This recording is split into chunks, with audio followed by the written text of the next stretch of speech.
Korang tak suka headphone yang besar-besar, gedabak, dan korang nak mencari satu headphone yang kecil dan tak berapa kecil, cumanya dia punya design nampak retro, nampak klasik and nampak style. Maybe korang boleh consider headphone daripada Ugreen ni guys. So ini adalah headphone daripada Ugreen, nama model dia adalah Ugreen Studio Plus. Dalam box dia bagi sekali dengan satu user manual, Type-C cable, dan ini adalah dia punya headphone guys. Design dia cantik gila guys. Aku suka dengan dia punya ear cup ni, dia tak besar dan tak kecil, just nice. Material pun lembut, dia nampak macam retro look. Dekat sini pun dia ada chrome punya design. Sini ada control button, power button, lubang Type-C dan juga ada ANC button. Untuk headphone ni dia kurang sikit flexibility.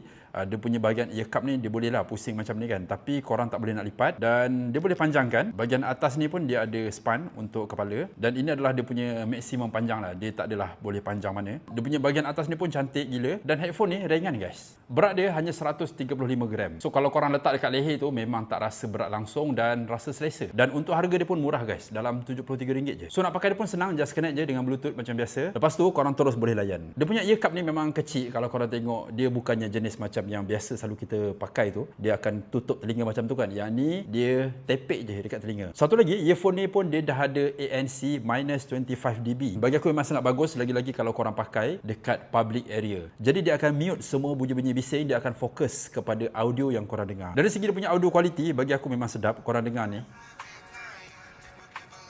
dia punya bass tu tak adalah padu sangat, tapi just nice. Dan headphone ni dia menggunakan Bluetooth 6.0 tau. Jadi bila korang dengar music ataupun main game, dia punya latency tu memang sangat-sangat kurang. Satu lagi, korang jangan risau kalau ada incoming call, korang boleh jawab phone call daripada headphone ni. Lagipun mikrofon dia padu guys, ada AI noise cancellation. Jadi kalau korang jawab phone call tu dekat tempat bising, orang yang call korang tu akan dapat dengar suara korang dengan jelas. Dan ini adalah dia punya quality mic guys. Aku pakai macam ni, konon-konon aku dengar lagu, tiba-tiba ada incoming call. Dan audio yang korang dengar sekarang ni adalah daripada Ugreen Studio Plus. So overall untuk headphone daripada Ugreen ni, seriously aku recommend, sesuai pada korang yang suka headphone yang tak terlalu besar dan tak terlalu kecil. Letak dekat leher pun nampak kemas je. Dari segi ketahanan bateri, korang jangan risau. Untuk headphone ni dia dapat bertahan sehingga 80 jam dengan sekali pengecasan penuh. So macam biasa, kalau korang berminat nak dapatkan headphone daripada Ugreen ni, link aku ada sediakan.